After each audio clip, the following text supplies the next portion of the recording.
Policy తీసుకొచ్చింది, దాని ప్రకారం మేము ఇస్తాం. ఇది కూడా మేము ఇస్తున్నది కూడా వాళ్ళ లీజ్ భూములు కాదని ప్రభుత్వం పదే పదే చెప్తుంది. యాజమాన్య హక్కులు అంటే ఎవడిచ్చాడు యాజమాన్య హక్కు? ప్రభుత్వమే కదా. ఎవరు సేకరించారు ఈ భూములు? ప్రభుత్వమే కదా. ఆ రోజు ₹1,00,00,000 ఉన్న భూమిని 10 లక్షల రూపాయలకి ఇచ్చాం. ఎందుకు ఇచ్చాం? భూమి అపార్ట్మెంట్లు కట్టుకోనికి ఇచ్చిండ్రా? మాల్స్ కట్టుకోనికి ఇచ్చిండ్రా? పరిశ్రమలు నడపనికి ఇచ్చిండ్రు. వాళ్ళ పరిశ్రమలకి ఇంకా ఇక్కడ నుంచి తీసేయాలంటే కావాలంటే దాన్ని ఐటీ పరిశ్రమ పెట్టండి, మేము వద్దంటలేదు. గ్రిడ్ పాలసీ అదే కదా. ఐటీ పరిశ్రమ పెట్టమన్నాం, తప్ప అది? ఐటీ పరిశ్రమ పెట్టి ఈ ప్రాంతంలో కార్మికుల పిల్లలు ఉన్నారు, చదువుకున్న వాళ్ళు, ఫీజు రీయింబర్స్మెంట్ కింద చదువుకున్న వాళ్ళు చాలా మంది ఉన్నారు, ఇంజనీర్లు చదువుకున్న వాళ్ళకి ఉద్యోగాలు ఇవ్వండి, మేము వద్దంటలేదు కదా. కాలుష్యాన్ని తరలించడంలో మాకు ఇబ్బంది లేదు, కాలుష్య కారక పరిశ్రమల్ని తరలించడంలో ఇబ్బంది లేదు. కానీ కాలుష్య నియంత్రణ మండలి ఉంది, ఇక్కడ కంట్రోల్ చేయండి కాలుష్యం, మేము వద్దంటున్నామా? అవసరమైతే అట్లా కాలుష్యం ఉన్న పరిశ్రమలు పోయినాయి, కొన్ని ఉన్నాయి, వాటిని నియంత్రించండి, వాటిని మూసేయండి, మేము వద్దంటలేదు. గ్రిడ్ పాలసీ ఉద్దేశం ఏంది? ఒక పరిశ్రమ అక్కడ అవసరమైతే కాలుష్యం ఎదజల్లుతుంటే దాన్ని తొలగించి ఐటీ పరిశ్రమ పెట్టాలనేది గ్రిడ్ ఉద్దేశం. మరి దాన్ని తప్పెట్లా పడతారు? ఇప్పుడు మీరేం చేస్తున్నారు? అపార్ట్మెంట్లు, మాల్స్, ఇదా మీ HILTP ఉద్దేశం? అందుకే పరిశ్రమ స్థానంలో ఇప్పుడు రెడ్ కేటగిరీ ఇండస్ట్రీ ఉందనుకోండి, ఆ గ్రీన్ కేటగిరీ ఇండస్ట్రీ నడపండి. ఎవరొద్దన్నారు? గ్రీన్ కేటగిరీ అంటే కాలుష్యం లేని పరిశ్రమ నడపండి. కార్మికుల పొట్టగొట్టిన వాళ్ళు గారు మీరు. ఇక్కడ ప్రాంతంలో ఎకనామిక్ యాక్టివిటీ ఉంటుంది, ప్రజల ఆస్తి సురక్షిత. నేను ఇంకొక మాట అడుగుతాను, మీరు చెప్పండి నాకు. ORR ఉంది 160 కిలోమీటర్లు, దాన్ని మేము కేవలం లీజ్కి ఇచ్చాం మా ప్రభుత్వం. నువ్వేం చేస్తున్నావు ఇప్పుడు? శాశ్వతంగా దారాదత్తం చేస్తున్నావు 9,300 ఎకరాలు. మీరేమన్నారు రేవంత్ రెడ్డి గారు ఆ రోజు? 1,00,000 కోట్ల ORR ఇచ్చేసినారన్నారు. మేము లీజ్కి ఇచ్చినాం స్వామి, అది మళ్ళీ వస్తుంది, లీజుకు పోయింది మళ్ళీ ఇంకొక వస్తుంది. నువ్వేం చేస్తున్నావు? 5 లక్షల కోట్ల విలువ చేసే ఆస్తిని ప్రైవేట్ వాళ్ళకు శాశ్వతంగా రాసిస్తున్నావు. ఇప్పుడు మరి ఆ రోజు 1,00,000 కోట్ల ORR అని మాట్లాడి అది లీజుకి ఇస్తేనే గగ్గోలు పెట్టిన రేవంత్ రెడ్డి ఇలా 5 లక్షల కోట్ల భూములని ఎవడబ్బసొమ్మని శాశ్వతంగా రాసిస్తున్నాడు. ఎవడి ప్రయోజనాల కోసం రాసిస్తున్నాడు? కార్మికుల ప్రయోజనాలకా, పేదవాళ్ల ప్రయోజనాలకా, హైదరాబాద్ నగర ప్రజల ప్రయోజనాలకా? నేను మళ్లీ చెప్తున్నా, నిర్ద్వందంగా చెప్తున్నా, గుర్తుపెట్టుకోండి. మేం డిమాండ్ చేసేది ఈ ప్రభుత్వాన్ని 9,300 ఎకరాల్లో ఇందిరమ్మ ఇండ్లు కట్టండి, 9,300 ఎకరాల్లో పార్కులు కట్టండి, యంగ్ ఇండియా స్కూల్స్ అన్నారు కదా, ఒక్కొక్కటి 25 ఎకరాల్లో అంతర్జాతీయ ప్రమాణాలతో అవి కట్టండి. కాలనీ ప్రజలకు కూడా ఉపయోగపడే విధంగా, బస్తీ ప్రజలకు కూడా ఉపయోగపడే విధంగా, పిల్లల కోసం పచ్చదానాన్ని మరి కనిపించే విధంగా పార్కులు కట్టండి, హాస్టల్స్ కట్టండి, స్పోర్ట్స్ స్కూల్స్ కట్టండి, స్పోర్ట్స్ స్టేడియంలు కట్టండి. వీటికి మేము వ్యతిరేకం కాదు కదా.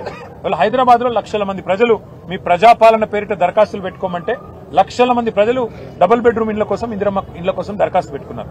2 ఏళ్లలో మీరు ఒక ఇల్లు కట్టలేదు. కట్టండి. ఇక్కడ ఈ జాగాలు తీసుకొని కావాలంటే ఏదైతే ఫ్రీ జాగా ఉందో తీసుకొని కట్టి అదే కార్మికులకు ఇవ్వండి, మేము వద్దంటలేదు కదా.